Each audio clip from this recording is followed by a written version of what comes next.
All right, let's begin. My name is Lisa Supenko. I head Consilium Scientific. Today we're welcoming Dr. Lawrence Lynn, who came to Consilium in 2022 with a fascinating talk on pathological consensus. And we're very pleased to welcome Lawrence back. He recently published an absolutely fascinating book. I'm not a physician, and I was glued to that as a thriller. So Lawrence will tell you all about his book. And Lawrence is based in Ohio, and he's been working as a critical care physician for 30 years and has a very sobering and very important perspective on science and the way we provide healthcare. So I'm very pleased Lawrence is here with us today. So Lawrence, please, the floor is yours. We're looking forward to your talk. Well, thank you very much, Lisa, for inviting me here. First of all, I kind of lead with a little bit of discussion that this work all preceded anything that we're dealing with now with the NIH and all the problems. This is a pro-science talk. This is a scientists talking about how we can improve science, not how we can reduce science, and there's no anti-science here. So basically, what I'm going to talk about today is a science monopoly, how a science monopoly develops, and how we can detect a science monopoly. So science monopolies are a entity whereby a small group of leaders get control of the paradigm. Now they do this for benevolent reasons. They believe they're correct about the paradigm, and they get anchored in their paradigm. It's a paradigm that their mentors taught them, and they teach their mentees. And this paradigm evolves over time to become the solid paradigm of the science. But before we talk about that, we need to talk a little bit about science. What's necessary for science? And I think sometimes we don't think a lot about that, but one of the main things that's necessary for science is a culture of self-policing. We can't have a culture of networking, we have to have a culture of self-policing. The scientists have to be able to examine other people's science. They examine their own science with without any deference to expedience, and work toward truth. And that culture of self-policing is critical to the maintenance of science. Why? Because, well, science has a feature that we all think about a little bit, is of self-correction. So that's one of the reasons science is so great. It corrects itself. But that's a little bit of a misnomer, right? It's not really correct itself. The scientists themselves correct it over time. It's a little bit of a Darwinian ecosystem where the best paradigm ultimately wins out over the weaker paradigms, and we move the science toward the better truth. That's one of the most amazing features of science. But when we lose that, when we lose the self-correction feature of science, we start to develop a problem because the science doesn't improve over time. So that's one of the main problems that develops in a science monopoly. But you could talk about a science monopoly in general, but it's best to actually think about a specific field that's been monopolized. Now, one of the fields that's been monopolized is probably the prototypic field of a science monopoly is sleep apnea severity science. I talked about this in the past. It's this small group of leaders that decide what the measurements for severity are, and it really doesn't matter whether they correlate with morbidity or not. They just maintain them. So, but sleep apnea severity science, through its wasteful, and it's probably done a little bit of damage, but it hasn't really produced a lot of damage to the public. But other science monopolies can damage the public, and they can be profoundly wasteful, and one of them is critical care science. Now, I'm not disparaging critical care science in general. Critical care science has accomplished great things. I've been practicing critical care for a very long time, and significant improvements have been made. But there are some fundamental problems. The central paradigm of critical care science is a science monopoly, and I'll explain that here. So if we look back at science and how science evolved, back in 1948, Bradford Hill developed the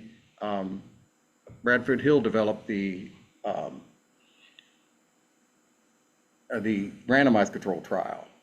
So he described He actually performed the first successful one, and it was on tuberculosis, actually a phenotype of tuberculosis, alveolar tuberculosis of the upper lobes. We hardly ever see that disease now in that phenotype, but pulmonologists back in the past would have seen it quite commonly. And he tested in a randomized trial with a control group to streptomycin, and showed how it can be done and how you have to have this homogeneous thread to measure, and exactly how it is. One of the great discoveries of the 20th century in the medical discoveries. In 1967, a pulmonologist named Thomas Petty saw a group of diseases that looked like infant respiratory distress syndrome. And infant respiratory distress syndrome was a really popular in the news right then because Jackie and John Kennedy's son had died. He'd been taken prematurely by C-section. He died of infant respiratory distress syndrome. So here Tom Petty looks and he sees these adults, including the Vietnam War was going on at that time, and they had these young soldiers would be shot or traumatized in some way, and that trauma wouldn't kill them, but they'd die of respiratory distress. And so he also, young women would have all of a sudden need an emergency C-section, require intubation, they'd aspirate acid, and they'd develop respiratory distress syndrome. It also occurred in viral pneumonia and a whole host of other diseases, burns. So Tom Petty said, look, this looks like the same thing. And we knew that infant respiratory distress syndrome was caused by loss of surfactants. They're actually immature and not development of surfactant because the baby's lungs were immature.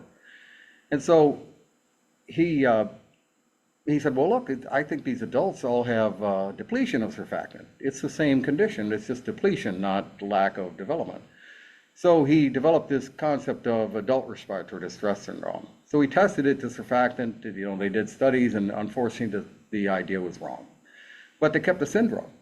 So he had actually had this idea of lumping all these diseases together to produce this syndrome. About 22 years later, a guy named Roger Bone was looking at all these infections out there, hundreds of different infections that would wind up in the ICU. And by the time they get to the ICU, they're really sick. And they have very similar presentation. That they have what he called the inflammatory systemic response, with a rise in heart rate, a rise in respiratory rate, a rise in white count, or maybe a fall in white count, a rise in temperature, or a fall in temperature. So he said, look, this is a syndrome. This is like, so Petty had already taught how to do it, right? So he says, this is a syndrome. This is one big syndrome. So it's a sepsis syndrome. But he goes further than Petty, a lot further than Petty. He says, and then he lumps a lot more diseases. He lumps hundreds of infections together, but he comes to the idea that he can actually make up a group of thresholds, and that he can triage cases using his guess thresholds to actually fall within the randomized control trial. He does that, and the randomized control trial failed. He tested his sepsis syndrome against methylprednisolone, and it failed. But leaders at the time sounded, that's a really good idea. We don't have to diagnose any disease at all. All we can need now is a triage set of thresholds. In diagnosing disease in the ICU, you don't have a lot of patients of any one specific disease. But now, combine Petty and Bone's technique, you don't have to have a diagnosis of a disease. You can just come up with a group of thresholds and now start doing randomized controlled trials. And by that time, everybody wanted to do randomized controlled trials. That's the tremendous grant generation. And you didn't need a lab. Everybody can be a scientist with a randomized controlled trial. So they then get together and they form a task force, a definition task force, where this is not really, if you think about it, this particular thing is not very scientific. They all get together and decide, they're going to agree on how to actually define this sepsis syndrome and what are the criteria to triage for a randomized controlled trial or an observation trial. Well, they decided, they all get together and said, hey, Bone is right. His study didn't work, but he had the right threshold, so methylprednisolone doesn't work, but we'll just use that. So they used the Bone's SIRS criteria, the rise in heart rate, and all these different criteria, a few criteria there. They had guessed the thresholds for. Well, then they meet every 10 years and kind of add a few thresholds there, and tweak it a little bit, because they were all failing. All this tests for all this randomized controlled trials are failing. Of course they were failing because it wasn't a real randomized controlled trial, right? It's a mimic. It's not real. You can't if you mix a whole bunch of diseases, a treatment might work for one group and not for another in the mixture. But then if the mixture changes, then the treatment result, the average treatment effect on the group changes, so it doesn't work, right? So fundamentally, they're monopolizing the science, though, and they teach everybody that this is how you do it in a technique that I call intellectual colonization. So basically, they go out and colonize the world. They tell everybody in Brazil, this is how you do it. This is the way you do it, right? Well, when it doesn't work for 23 years, they all get together in another meeting. There's a task force, they call them task forces, a task force or the sepsis 3 definition. Now they really call it sepsis 3, but actually there was only sepsis 1 with SIRS, and then now this new one, they had just tweaked it and they saw it on the other task force meetings. And here they switched, they moved to a whole new set of thresholds. So they don't really have deep introspection to figure out how the deviation from Bradford Hill's RCT actually occurred, right? They don't really see that because they've all been taught it's true. Now, I don't want to sign Ty and Marty because I taught this stuff myself. I also believed it. We all taught it. We all believed it. But after a while, you have to realize, hey, it's not working. That's not what science does. It doesn't keep doing things that don't work. So I had been hammering them back in the days that, you've got to stop this. Look at what you're doing. And they finally got around to, in 2015, they had this, or 16, they get together and they come up with a new approach that we're going to talk about here in a little bit. That's what a science monopoly is. So you see how it evolves in critical care science, how a science monopoly controls. Now, what they do is they send out they promulgate the new threshold sets, right, and the definition of the disease, and they're trying to standardize the disease for the whole world, right? And they send it out for the whole world. But as I taught before, it's not my knowledge. It's Langmuir in 1953 describes science, pathological science, as when you have an apical error in science, and that apical error is missed, and it's done by some experts, really high experts, and they miss the apical error, then, sorry, I don't know what happened there, but in any case, Please continue. but so what I was talking about, I guess we'll just proceed here, is what I was talking about was how you can tell whether there's a science monopoly. And there are two kind of really cool things that you can see in a classic science monopoly. One is that they engage in research mimics. Now, these are non-reproducible research that goes on for years. For instance, in critical care, we've had evidence-based, evidence-based, evidence-based, all reversed by subsequent randomized control trials. I mean, I've been doing this so long, just so tired of seeing it, right? And we know why it occurs.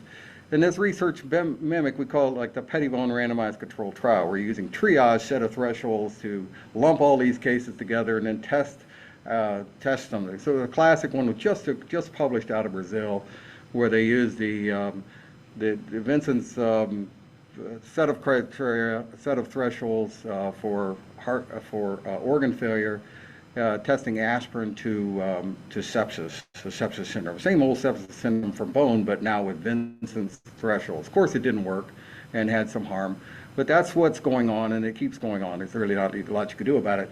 That's the classic anomaly, right? Those research mimics would be eliminated if science was self-corrective, right? They would be gone if there was introspection. If anybody at the end of the actual study would say, one of the limitations of this study was we used a guess set of thresholds from sepsis 3 and to lump all these different diseases together, and that's completely different from what a Bradford Hill randomized control trial is going to be. That would stop them all, but they don't ever do that. That's never going to happen because it's a science monopoly.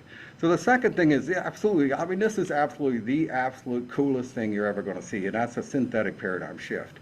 Now, we all know what paradigm shifts occur. Like the classic paradigm shift was with peptic ulcer disease, right? And that's where, we thought peptic ulcer disease was due to excess acid production. And back in the ICU, back in those days, I remember all these cases would come in with massive bleeding ulcers. We put a nasogastric tube down. And we thought giving them ice saline down there would stop it. We'd call in the GI person and, try to stop it. But then a couple of brilliant people out in Australia came up with the idea that maybe it's caused by bacteria, not acid. And of course, that was rejected for a long time. And people tried to argue that wasn't the case. And then that's normal science, right? You have one paradigm. There's some support for that, some good support for that. And then the finally one of the docs drank the bacteria, and it produced gastritis, and he proved that that's what caused it. And the paradigm shifted then. They even called it the acid mafia, trying to hold it up. The paradigm, but the paradigm shift. See, that's normal science. Normal science doesn't just jump around. It's slow. It takes a lot of evidence to move it, right? So, but what happened in the anomaly of a science monopoly is that take for example the example I was giving of critical care science monopoly. So after 23 years of failing with Bone's thresholds, remember Bone made all that stuff up, and he's using the technique of lumping from Petty, complete deviations from Bradford Hill's methodology. They form a meeting called the Definition of Sepsis meeting. I think they called it the Sepsis 3 Definition Task Force. These people all get together and they decide, well, first of all, none of this is working. I've been telling them it's not working for a long time, and obviously they can see it. So they decide they're going to switch the paradigm. The paradigm hasn't switched, right? Because it won't, because it's a controlled science. They switch the paradigm. They actually have a synthetic switch to the paradigm. They say, wait a minute, well, now we're going to use organ failure as the paradigm, the new paradigm for sepsis. Organ, not the systemic inflammatory response, not Petty's guess thresholds. We're going to use Vincent's guess thresholds for organ failure score that he came up with in 1996. And that's going to be the new definition for sepsis, and we're going to teach it to the entire world. Now, I was actually at that meeting, and they get up and, they get to the lectern, and this is the task force people, and they get up there, and now we have sepsis 3. And they start telling the thresholds for sepsis 3 that everybody's going to use for a decade in their randomized controlled trial. And, I see 1,000 people in this room. They're all head down, writing this stuff down like it's, it's just Petty's made up stuff back in 1996. I'm not disparaging that. It's a nice score for organ failure, but it's not, it's not a good, it's not methodology for doing randomized controlled trials. It doesn't make any sense, right? But what's the cool thing about it is they shift the paradigm. The paradigm is synthetic. The shift is supposed to occur to a new discovery.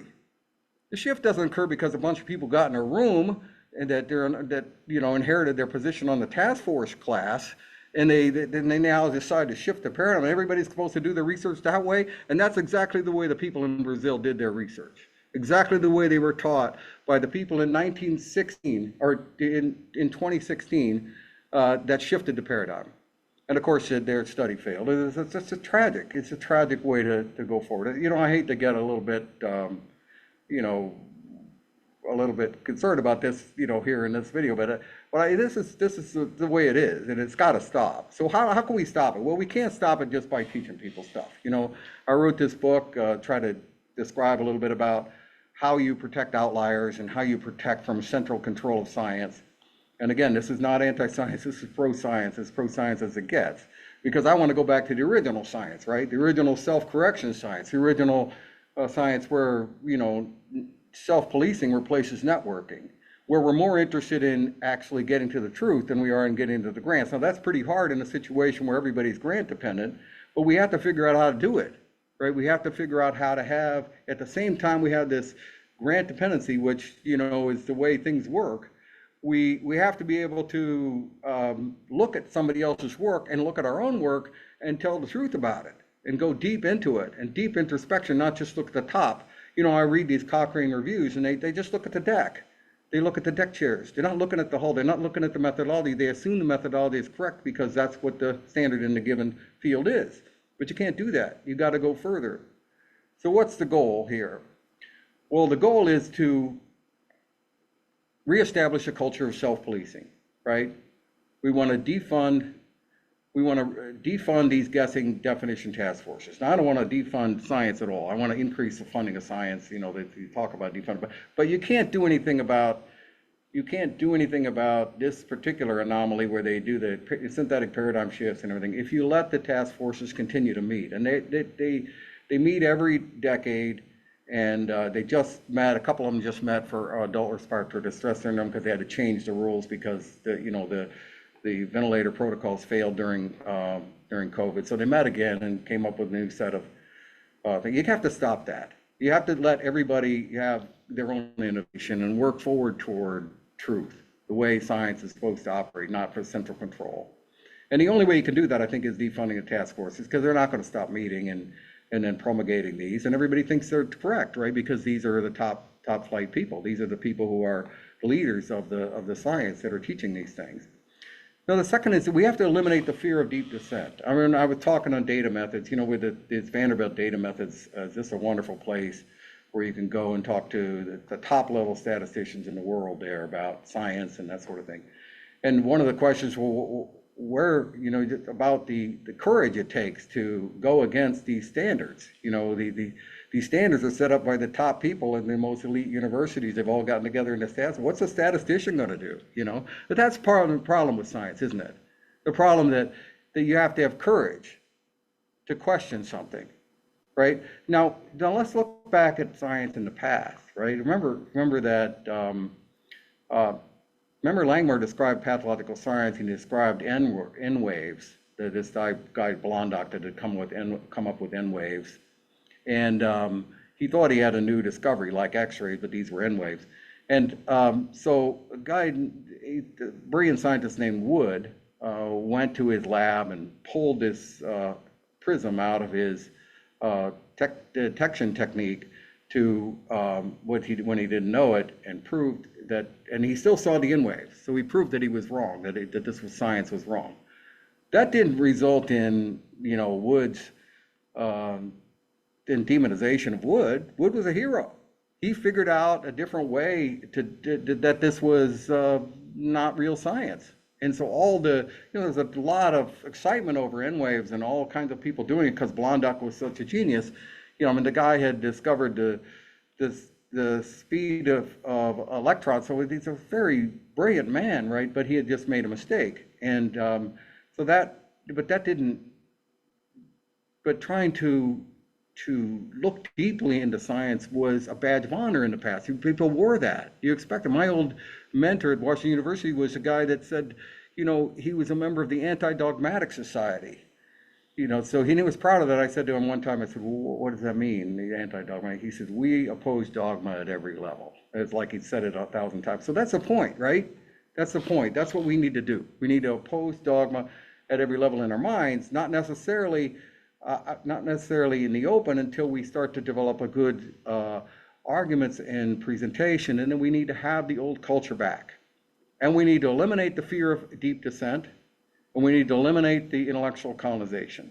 We can't have, now intellectual colonization occurs when people make up something and it's not based on really good data, but they go and tell the rest of the world that this is how you do things. And that's what happened in the sepsis, right? They went out and told them all, here's SIRS criteria, made up by Roger Bowen, but we don't really tell you itself, there's no data supporting it. Here's it is, this is the new standard, right? And then wait a minute now, we're gonna have another meeting that now it's Vincent's criteria, it's sepsis 3. Now do your research that way. And the poor guys in Brazil, this is people that they really know what they're doing. This is how you do it, right? That's intellectual colonization. It's really a bad thing, and that has to stop too.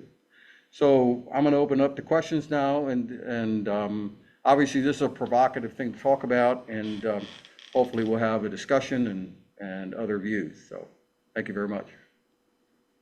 Great. Thank you so much, Lawrence. So I would encourage you to turn on your cameras and ask Lawrence questions. David, you posted a very good question in the comments. Would you like to ask it? Yes, sure. It seems to me that you're blaming the failure of RCTs largely on inadequate disease classification and not on inadequate treatment efficacy. They both could account for failure, but you seem to favor the former. It doesn't seem to me that they're distinguishable. And most bright ideas don't work, actually. So the failure of treatment efficacy is quite plausible often. No, I think, well, let me disagree with you a little bit there. That isn't what I'm trying to say. What I'm trying to say is that we need to be doing Bradford Hill RCTs, real RCTs, not RCT mimics. Real RCTs are the standard of evidence. They are the best evidence we can get. But Bradford Hill taught us how to do that. You have to have a homogeneous thread throughout all the participants in an RCT. But when you lump, as Petty did and Bone did, 50 different diseases under a single RCT, and then apply a single treatment to all those diseases lumped, the next time you do an RCT, there'll be a different mix. And so the average treatment effect will be different because each of these diseases is responding differently to the treatment. So this is not a critique of RCTs at all, or a critique of whether it's treatment or whether it's design.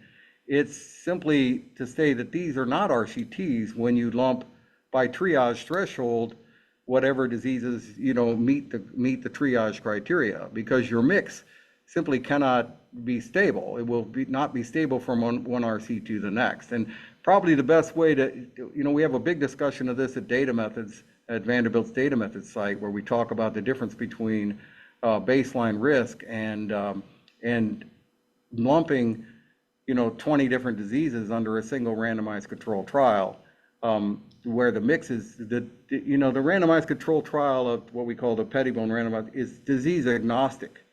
There's no diagnosis of a disease at all. It's only a group of triage criteria that are thresholds that pull the participants in. And so with each new disease, with each new randomized control trial, a different mix of participants will be there, a different mix of diseases. And that's why they're not reproducible. So we're not talking about, this is not a critique of randomized control trials at all. It's supportive of randomized control trials, but of Bradford Hill's methodology with a common homogeneous thread, where he's using a phenotype of a particular disease and not lumping a whole bunch of different diseases by triage threshold and running a trial on them. Hey, yes, but you can't tell which it is, can you, from the results? Okay, anyway, I take your point. Yeah. So most people don't realize that that's happening. Most people think that's why I call it a randomized control trial mimic, because we all call everything a randomized control trial if it has randomized and there's a control group and there's a treatment group, and and they seem to follow the methodology of Bradford Hill, then we call that a randomized control trial, and we think that's Class A evidence-based medicine. But you can mimic that. You can mimic that by not using a real disease, but rather coming up with a group of criteria, like a class 3 headache, and then do randomized control trial to all headaches for that you can't. So that's part of the problem, is that there's so many different diseases in the mix. And this is what happened in critical care. So this is unique to critical care in some sense. There's probably some other places where it's happening. But in critical care, we had all these patients coming in with all these different diseases. And they by the time they reached us, they were really sick, and they had these similar appearing presentation. So the randomized control trial actually evolved to be based on the presentation, not based on the disease. And when you base it on a presentation, and then of course buff that up with specific objective thresholds that you have to have, like a heart rate of 110 or something like that, I think they used 100 as a threshold, then you have a mix, and you're doing a randomized control trial to a mix. And Bradford Hill actually teaches the opposite. He says, he's saying you have to have a homogeneous thread in your randomized control trial, to have a valid randomized control trial. Yes, sure. Thank you. Thank you, Lawrence. Peter, please go ahead with your question. Thank you, Dr. Lynn. I'm actually in Ohio at Case Western Reserve. Be interesting to meet up at some point. I'm a geriatrician, which is another area where individuals show up with lots of overlapping conditions, some of which are hard to define. Let me ask you to comment about Alzheimer's disease, if you have any interest in doing so, because this clearly represents, I think, an excellent example of what you're talking about. There are a small group of drug lords pharmaceutical consultants who essentially control the discourse space. And the definition of Alzheimer's disease has shifted more and more towards biomarkers, away from, if you can't diagnose clinically, well, we'll just develop some biomarker. And I guess if you're not particularly interested in commenting about Alzheimer's, this whole notion that a lot of the redefinition of disease moves towards biomarkers because it's easier to measure and then give you a harder target. So would you comment also about Alzheimer's or the role of biomarkers in this redefinition process? Thank you. Yeah, I think that so it's interesting to think back. This idea of lumping diseases has been going on for a long time, and that's a little bit different, I think, than the Alzheimer's biomarker approach. But certainly, if we look at the amyloid hypothesis and the idea of a cutoff for tau and a cutoff for amyloid and whether they get treated or not, those are all things that do come from consensus, do come from, but I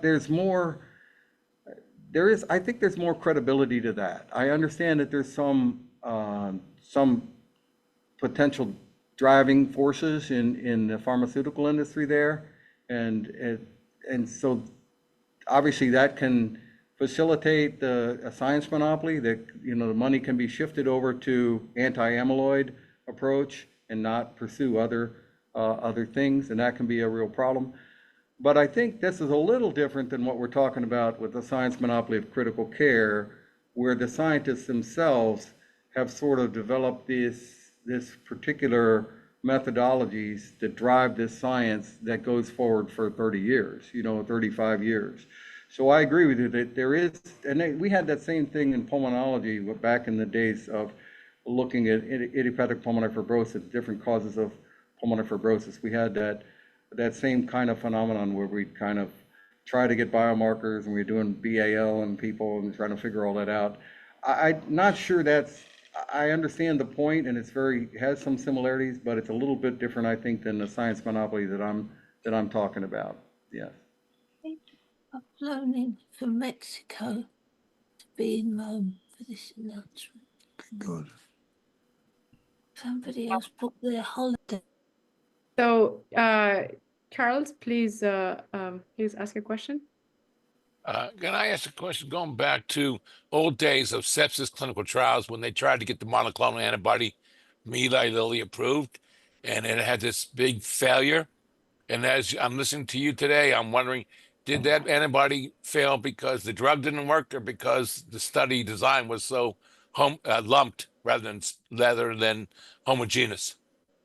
No, I think that's exactly right. So that's the problem with it, right? If you look also at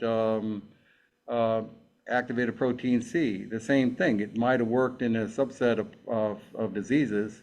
Perhaps it would work in toxic shock due to group A streptococcus or something, but it's not going to work in every disease, every infection known to man that ultimately winds up having a sepsis-like picture. So that's exactly right. I think that's one of the downsides of this approach, and of course pretty much all the pharmaceutical companies have abandoned sepsis, and except for some biomarker stuff, as the point made, there has been some attempts to biomarker and try to move sepsis in the biomarker field. So that's, and even they did add some biomarkers at one time in some of their criteria. So I think that shows the overlap between the comment earlier. But this is one of the problems with lumping, right? You cannot find a specific effect, because it may appear to work at a small study or even in a study with the right mix of patients, but the next study has a different mix. And we saw that, for instance, in the latest study of CAP. If you look at the latest study of community-acquired pneumonia, it just got published, the REMAP CAP. It came out completely different than Cape Cod, which was the earlier study out of New England Journal, and different than the meta-analysis that was done by Cochrane for community-acquired pneumonia that said that hydrocortisone is effective for treatment of CAP. Now, the latest REMAP CAP showed harm, and they stopped it early, saying that it was futility to continue it. but it was showing significant harm when they stopped it. So that, of course, now if you lump everything together in CAP, right, you have influenza pneumonia in there, you have pneumococcal pneumonia, you have all these different pneumonias. In one group, corticosteroids might be harmful. In another group, it might be helpful. So you'll get some benefit in some of the trials, and some benefit and harm in another. And this is why we can't do this. You know, this isn't a randomized controlled trial. This is a randomized controlled trial mimic that we've all learned to do because they're easy to do. You know, and they give it a high N, but the N is an artifact for the actual disease, right? It's not the right N for the actual pneumonia in there.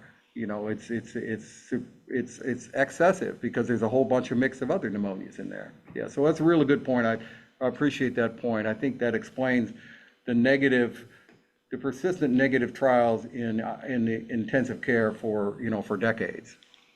And many of these things, for instance, Swan-Ganz catheter, many of these things might work. I use a Swan-Ganz, you had to know how to use them. So many of these things might work. You can't just do a randomized controlled trial and mix a whole bunch of diseases together and hope that, and hope to get a valid result.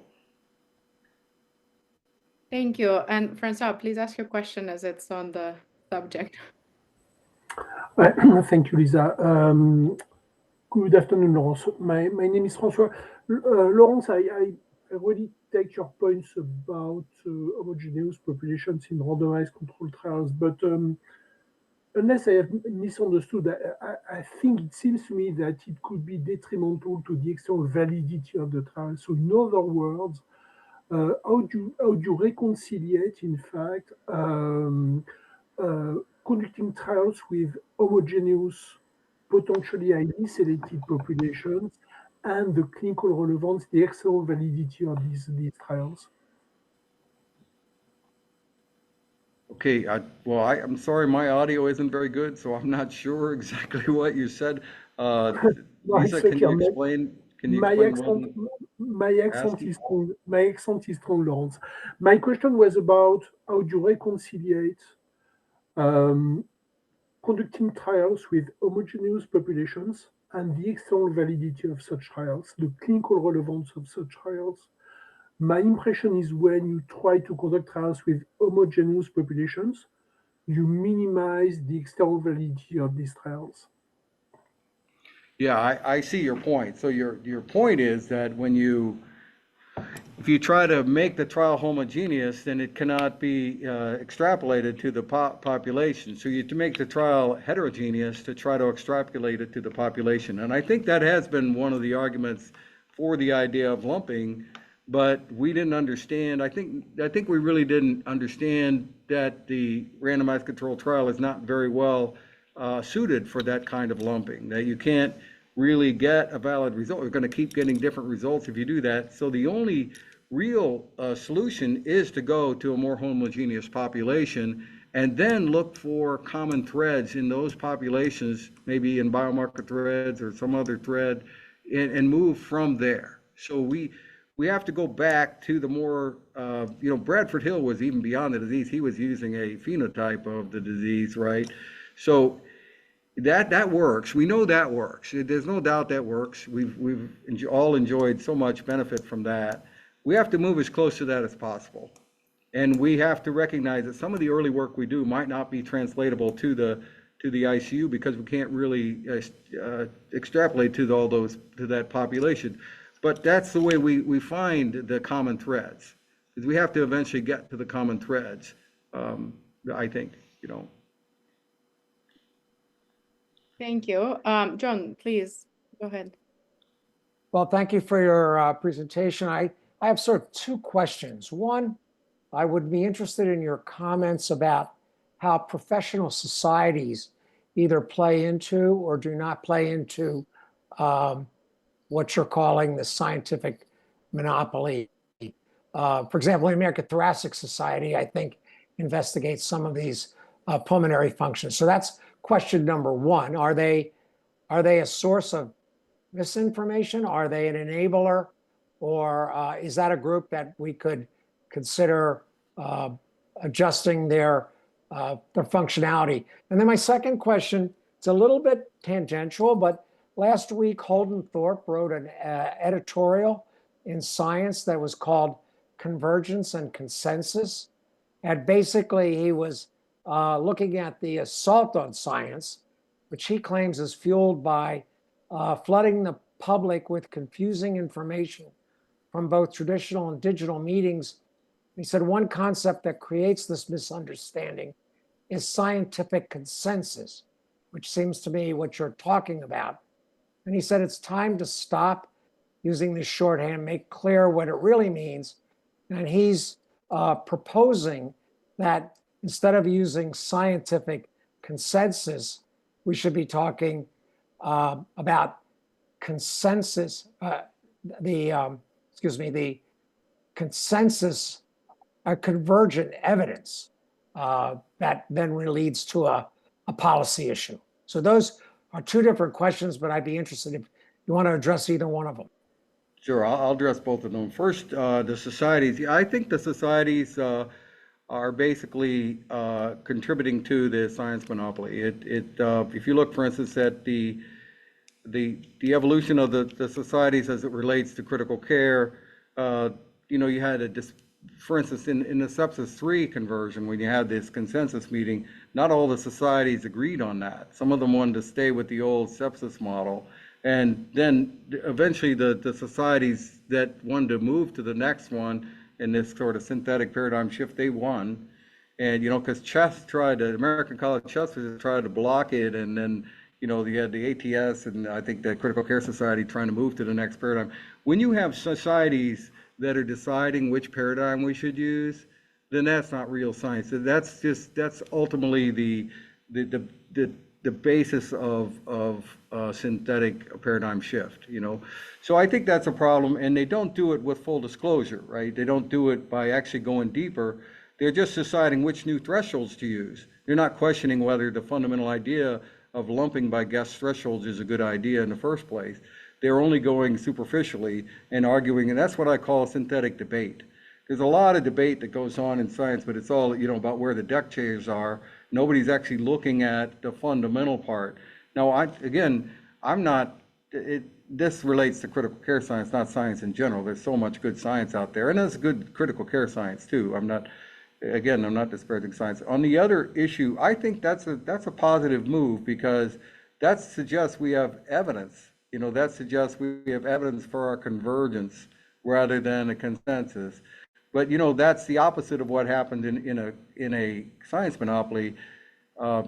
In critical care, they didn't have evidence for the consensus for SIRS. That was made up by Dr. Bone. They didn't have evidence for the consensus by Vincent. That was made up. That was made up, and they all decided to use it in 2016. I like that because it gets back to the fundamental feature of self-policing to make sure we have evidence for our convergence. That we aren't just, our opinions are a threat to science. All of our opinions are a threat to science. So I think I like that a lot. I haven't heard that before, so yes. Thank you. Thanks, Lawrence. So John Powers, please. Lawrence, I want to take off on something you just said. And that is that, science entails debate. A debate means there is at least two sides, if not more.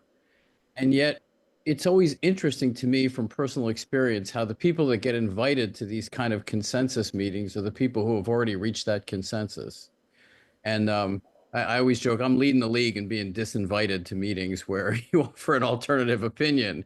What do we do about that, right? How do we get, my own view is that you should invite people who purposely disagree with you and then have a discussion over what the evidence actually shows. And the corollary, my second question is about, have you seen this happening in medical journals? So when you try to publish something that doesn't fit the mainstream narrative, there's a devil of a time trying to get somebody to publish it. What are your views on those two issues? Yeah, I think it's even worse when you're trying to get the grant. So, if you, I remember we applied for the grant with the U.S. Army down, and we were looking at trying to see the different phenotypes of infection and burns. And the grant reviewer response to us was, we already know what sepsis is, because we were saying, look, there's no real consensus on what sepsis is and the different phenotypes and how it evolve and everything. The grant viewer snapped back and said, we know what sepsis is, and it's sepsis 3. So they had consensus on what, that's just a consensus of made up thresholds. So yeah, I think it's a hard process. That's how the control occurs, right? The control occurs by not inviting the people that don't have the consensus. The control occurs by not providing the grants to alternative approaches. And that is how it happens. Now, how to solve that? I'm not sure. I think it's very difficult when you talk about the political power structure that exists inside, for instance, critical care. It's a very solid political power. They travel down to Brazil and teach their pathological consensus to the people in Brazil, and then they publish the study. So I'm not sure how to solve it. And I'm hoping that people rise up. We have sort of this rebel group, of people that are trying to change things. And in the book I talk about how we're trying to change the science back toward a culture where we embrace self-policing. Embracing self-policing. I think that's the key. If I could add one thing to a lot of your talk was absolutely spot on in terms of the enrollment criteria, because all you're doing is diluting treatment effect and we saw this in COVID, right? That early on, people who are very ill, an antiviral might have an effect. And later on, steroids actually had an effect. And if you gave steroids to people early in the disease, you actually harmed them. The other issue I wanted to add to this, though, was inappropriate endpoints. And so the use of all these laboratory-based measures as endpoints makes therapies appear to be beneficial when in fact they don't do much for people at all. So I like your analogy of rearranging the deck chairs on the Titanic. I joke with patients, I can fix all your lab tests, and if you die anyway, I haven't done much for you. So that, and a great example of this is Alzheimer's disease, right? So you decide that the amyloid hypothesis is correct, and your endpoint is lowering amyloid. Well, how do you ever prove that's incorrect if you can't link that to any improvement in cognition? So I just wanted to add, you are concentrating on, as my wife calls it, the going in, the enrollment criteria, but the going out, what the outcomes are, is also problematic in a lot of these studies.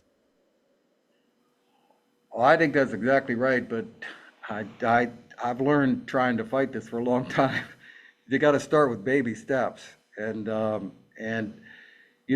we do have this example in critical care where this monopoly has been going on for 35 years and where everybody agrees there's a crisis in critical care science. I mean, there isn't anybody that disagrees with that.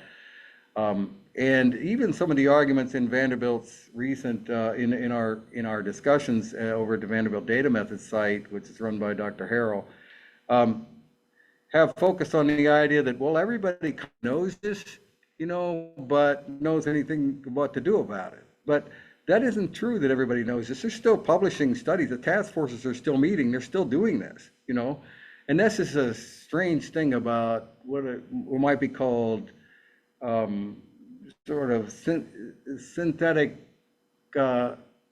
conciliatory talk, that we all kind of know this already, but we're going to continue. It's funny. I'm laughing because I teach our fellows the two most dangerous words in science are everybody knows. Yeah, that's right. That's right. Well, that's interesting that in Vanderbilt the argument has shifted to that. Initially, and there really isn't anyone that's disagreeing that this isn't the fundamental problem that they're not talking about. Of course, that's a little bit of a political thing where you say there's a science monopoly. That's sort of like how did it happen? We're more talking about how to randomized controlled trial mimics happen. How do these things happen, and how are they prolonged, and how is there a synthetic paradigm shift and that sort of thing. And so there's it's a really interesting talks about how that happens. And it's interesting that no one really argues it doesn't happen, but nobody does anything about it.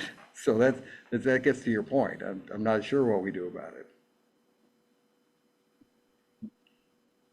This is very interesting. So Lawrence, I wanted to ask you, I guess, a more fundamental question. So just drawing a parallel, let's say in education across the globe, we pretty much designed the system where kids from kindergarten up to end of graduate school get grades, and whatever the scale is, 1 to 5, 1 to 10, A, B, C, D.